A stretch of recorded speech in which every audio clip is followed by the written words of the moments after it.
ପରାଗରେ ଇଏ ଗମନ କରିବେ, ବିଦ୍ୟୁତ ବେଗରେ ଯିବେ ଏବଂ ଏଇ ମହାପ୍ରଭୁ ସୁଦର୍ଶନଙ୍କର ଏଇ ଯେଉଁ ଦାହିଆରେ ଧୂପ ଲାଗିଛି ତାହା ଶ୍ରୀକ୍ଷେତ୍ରବାସୀଙ୍କର ବିଶ୍ୱାସ ରହିଛି ବଜ୍ର ତୁଲ୍ୟ ବା ବଜ୍ର ପରି ତାହାର ଗମନ କେଉଁଥିପାଇଁ ନା ସମସ୍ତ ଦୂର କରିବା ପାଇଁ।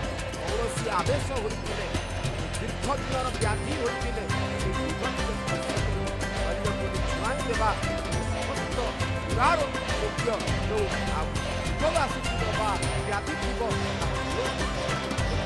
ଷଣ୍ଢ ଆରୂଢ଼ କରିଦେଲେ ସେବାୟତମାନେ ହରିବନ ହୁଏ ଜୀବନ ପ୍ରଫୁଲ୍ଲିତ ହୋଇଯାଉଛି। 11ଟି ଉପଚାର ଗର୍ଜି ଉଠୁଛନ୍ତି ଏବଂ ସମସ୍ତଙ୍କ ଭିତରେ ଉନ୍ମାଦ ସୃଷ୍ଟି ହେଉଛି। ବିଭିନ୍ନ ମଠମାନଙ୍କ ତରଫରୁ ବିଦ୍ୟାର୍ଥୀମାନେ, ମହନ୍ତମାନେ, ମଠାଧୀଶମାନେ ତାଙ୍କର ଚାମର ଆଲୋକ ସେମାନେ ଅଧିକୃତ ସେମାନେ ମହାପ୍ରଭୁଙ୍କର ସେବା ପାଇଁ ଆଲୋକ ଚାମର କରୁଛନ୍ତି।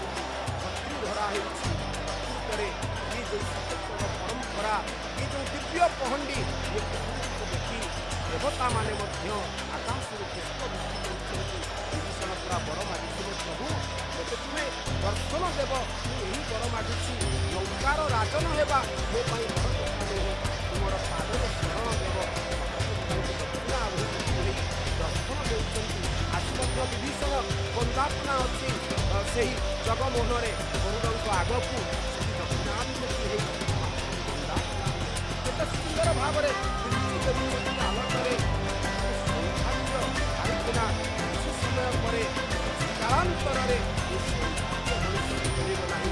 ଦର୍ଶକ ବନ୍ଧୁ, ଆମେମାନେ ବାଣୀ ସେବା କରିବାରେ ଯେଉଁ ଆନନ୍ଦ, ଆପଣମାନେ ଶ୍ରବଣ କରିବାରେ ଯେଉଁ ଆନନ୍ଦ, ଆଉ ମହାପ୍ରଭୁଙ୍କର ଏ ଯାତ୍ରାରେ ଯେଉଁ ଆନନ୍ଦ, ସବୁ ଆନନ୍ଦ ସଚ୍ଚିଦାନନ୍ଦ ରୂପାୟ ବିଶ୍ୱପତ୍ୟାଦି ହେତବେ ତାପତ୍ରୟ ବିନାଶାୟ ଶ୍ରୀକୃଷ୍ଣାୟ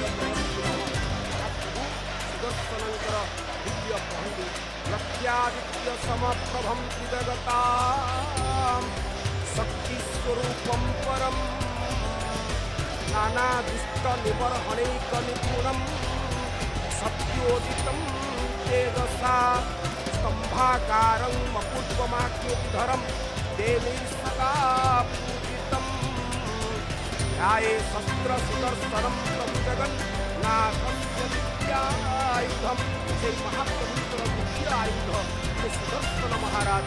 ବର୍ତ୍ତମାନ ଦେଖନ୍ତୁ ସିଂହଦ୍ୱାର ଗୁମୁଟି, ଯେଉଁ ଗୁମୁଟିରେ ଧର୍ମର ଦ୍ୱାର, ଏହି ଦ୍ୱାର ଦେଇ ମହାପ୍ରଭୁମାନେ ରଥଯାତ୍ରାରେ ବାହାରକୁ ଆସିଥିଲେ।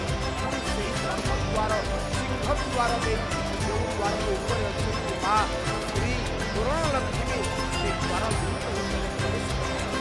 ପତିତ ପାବନ ଜୟ ଜଗନ୍ନାଥ ପତିତ ପାବନ ଜୀବନ ମରଣେ ଭୀମ ଶରଣ ପତିତ ପାବନ ସେଠାରେ ବିରାଜମାନ କରିଛନ୍ତି। ବାମପଟରେ ଫତେ ମହାବୀର 22 ପାଲଙ୍କିକୁ ଆରୋହଣ କରିଛନ୍ତି। ଦର୍ଶକ ବନ୍ଧୁ, ଦ୍ୱିତୀୟ ଅବସରରେ ଏହି ବାଣୀକୁ ଓଡ଼ିଶାର ମଠ ମନ୍ଦିର ସଂସ୍କୃତି କଳା ଓ ପରମ୍ପରା ସମ୍ପର୍କରେ ଜାଣିବା ପାଇଁ ଫଲୋ କରନ୍ତୁ ଭକ୍ତି ଓଡ଼ିଶା।